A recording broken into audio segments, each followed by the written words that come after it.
అండి అందరికీ నమస్తే. నేను మీ సునీల్ మద్దాల. చాలా ఇంట్రెస్టింగ్ టాపిక్ అండి. బహుశా చాలామందికి నచ్చకపోవచ్చు ఈ మాటలు. ఎందుకంటే జనసేన పవన్ కళ్యాణ్ అధినాయకుడు ఎవరైతే ఉన్నారో అధినాయకుడు పవన్ కళ్యాణ్ గారు, ఆయన గురించి ఒక కొన్ని విషయాలు అయితే కనుక చెప్పాలని మేము ముందుకు వచ్చాం. కాబట్టి ఖచ్చితంగా నచ్చిన వాళ్ళు మాత్రం లైక్ చేయండి, షేర్ చేయండి, సబ్స్క్రైబ్ చేయండి. నచ్చని వాళ్ళు ఎండ్ వరకు చూసి మీ అమూల్యమైన అభిప్రాయం తెలియజేయండి. నచ్చకపోతే నచ్చిన వాళ్ళు ఖచ్చితంగా సబ్స్క్రైబ్ చేయండి, లైక్ చేయండి, ఇంపార్టెంట్గా ఈ వీడియో షేర్ చేయండి. ఏంటంటే కనుక ఎమ్మెల్యే గారి ఇంటికి, ఏ ఎమ్మెల్యే అంటే పిఠాపురం నియోజకవర్గంలో అనేటువంటి వర్మ గారి ఇంటికి ఏంటి జనసేన అధినాయకుడు పవన్ కళ్యాణ్ గారి విషయం చాలామందికి తెలుసు. కాకపోతే ఆ విషయం గురించి నేను నాదైన రీతిలో కొన్ని మాటలైతే చెప్పాలని డిసైడ్ అయ్యానండి. అంటే ఎమ్మెల్యే గారి ఇంటికి వెళ్ళినటువంటి జనసేన అధినాయకుడు పవన్ కళ్యాణ్ గారికి ఎక్కడ నెగ్గాలో కాదండి, ఎక్కడ తగ్గాలో తెలుసు అంటాను నేను ఖచ్చితంగా. అలా తెలిసాడు కాబట్టి ఎమ్మెల్యే అయినా సరే ఆయన ఇంటికి వెళ్ళి ఏంటి ఏదైతే విభేదాలు ఉన్నాయో, ఏంటంటే నాకు సీట్ ఇవ్వలేదు కాబట్టి ఈ నియోజకవర్గం నుంచి నేను పవన్ కళ్యాణ్ ఎలా నెగ్గుతారో చూస్తాను అని సవాల్ చేసినటువంటి, లేదా పవన్ కళ్యాణ్ కనుక జనసేనని ఇక్కడి నుంచి నేను గెలవనివ్వను అని శపథం చేసినటువంటి ఎవరైతే వర్మ గారు ఉన్నారో, తెలుగుదేశం ఎమ్మెల్యే వర్మ గారు ఉన్నారో, మాజీ ఎమ్మెల్యే వర్మ గారు ఉన్నారో, ఆయన ఇంటికి వెళ్ళి పవన్ కళ్యాణ్ గారు ఆయన సముదాయించి తనతో పాటు తీసుకుని మేమిద్దరం కలిసి ఇక్కడ రాజకీయం చేయబోతున్నామని చెప్పేసి తగ్గి వన్ స్టెప్ తగ్గి అక్కడికి వెళ్ళి ఆయనతో మాట్లాడి తనతో పాటు చేర్చుకున్నటువంటి గొప్ప విషయం నేను మీకు చెప్పాలనే విషయంతో, అంటే ఆ విషయం మీకు అర్థమయ్యేటట్టు చెప్పడం కోసం నేను వీడియో చేయడం జరుగుతుంది. నిజంగా ఈ ఒక్క ప్లేస్లో కాదు పవన్ కళ్యాణ్ గారు యాక్చువల్గా ఏంటంటే పట్టుపరుపులు ఏంటి పీతాంబర వస్త్రాలు లేదా పరమాన్నం అద్దాల మేడల్లో ఉండాల్సినటువంటి పవన్ కళ్యాణ్ కొన్ని వందల కోట్ల రూపాయలు ఏంటి సంపాదించగల సత్తా ఉండి అవన్నీ చేస్తూనే కాదనుకుని ప్రజల్లో ఉండాలని, ఏంటి నిత్యం ప్రజల్లో ఉండాలని, రాష్ట్రానికి తనదైన సహాయం చేయాలని, లేదా రాష్ట్రాభివృద్ధి కోసం ఇలాగా తను ఇలా ప్రజల్లో ఉండాలని డిసైడ్ అయ్యి పార్టీ పెట్టి 15 సంవత్సరాలు రాజకీయంలో ఉండి ఏంటి పదవి కోసం కాకుండా రాష్ట్ర భవిష్యత్తు కోసం రాజకీయం సూరు పట్టుకుని వేలాడుతున్నటువంటి పవన్ కళ్యాణ్ గారి గురించి ఈ కొన్ని మాటలైతే నేను చెప్పాలని డిసైడ్ అయ్యానండి. నిజంగానే టిక్కెట్ల విషయంలో తగ్గాడు ఒకటే. ఎక్కడ తగ్గాడంటే కొన్ని విషయాలు తగ్గుతూనే వచ్చాడు ఆయన. ఎలాంటి టిక్కెట్ల విషయంలో ఏదైతే ఎమ్మెల్యే టిక్కెట్లు కానీ ఎంపీ టిక్కెట్లు కానీ పొత్తు పెట్టుకున్నాడో పొత్తుల విషయంలో కూడా తగ్గాడండి వాస్తవంగా. ఎందుకంటే ఎవరు తిట్టినా ఎన్ననుకున్నా ఏమనుకున్నా ఏంటి రాష్ట్ర అభివృద్ధి కోసం, రాష్ట్ర అభివృద్ధి క్షేమం కోరి పొత్తు పెట్టుకున్నానని చెప్పాడు.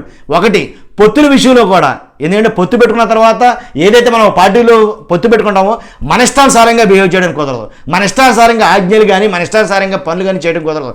పొత్తు అంటే ఏంటి ఇరువురు కలిపి ఏర్పాటు చేసేదాన్ని ఏంటి కొన్ని ఆలోచించాల్సిన మన అంటే యథేచ్ఛగా మనం చేయడం కూడదు. దాని అన్నింటికి తగ్గి పొత్తు పెట్టుకున్నాడు. అంతేకాదు తర్వాత ఇంకోటి సీట్ల విషయంలో 175 నియోజకవర్గాలు ఆంధ్రప్రదేశ్లో, మొత్తం ఆంధ్రప్రదేశ్లో 175 ఉంటే జస్ట్ 21 టిక్కెట్లకి 21 స్థానాలు మాత్రం ఇచ్చినా సరే కాదనకుండా వన్ స్టెప్ డౌన్ అయ్యి కాదనకుండా సీట్లు తీసుకుని 21 స్థానాల నుంచి పోటీ చేశాడు అని అంటలో ఒక విషయంలో తగ్గినట్టు నన్ను కూడా నేను అడిగితే కనుక.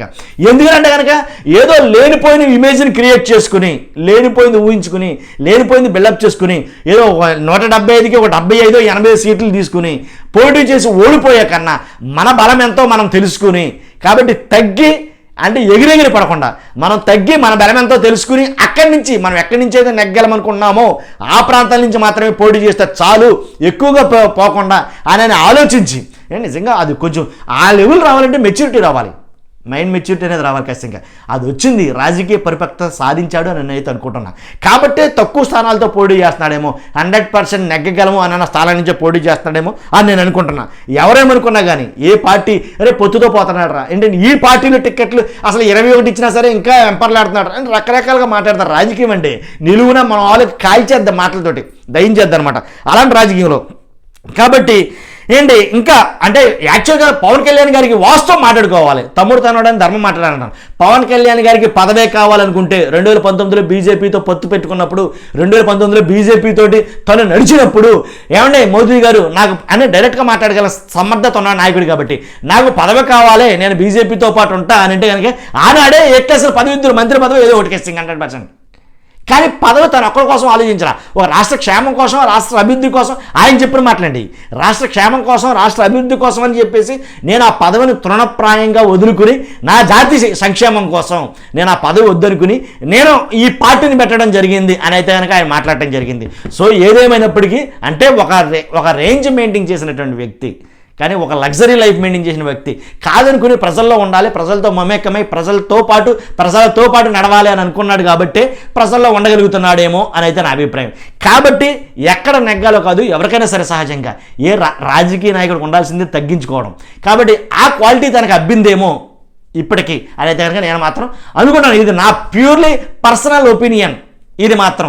కాబట్టి నచ్చిన వాళ్ళు లైక్ చేయండి, నచ్చకపోతే మీ అభిప్రాయాన్ని కామెంట్ చేయండి. నేను చెప్పిన దాంట్లో మీకు నచ్చంది ఉంటే కనుక 100% సబ్స్క్రైబ్ చేయడం మర్చిపోవద్దు. Thank you very much.